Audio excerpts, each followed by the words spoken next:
So the idea of using digital art for our new Security Operations Center came from the need for us to tell stories.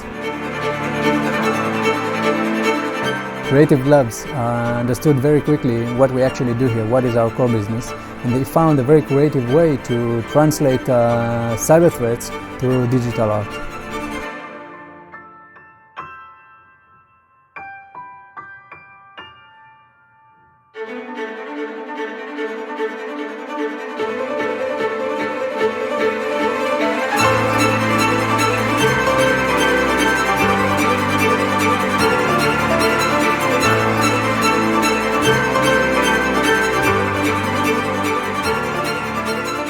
So the kind of reaction we get from our customers is a real wow effect. There's a surprise in their eyes, and it creates the situation that when they come into the SOC, they get it.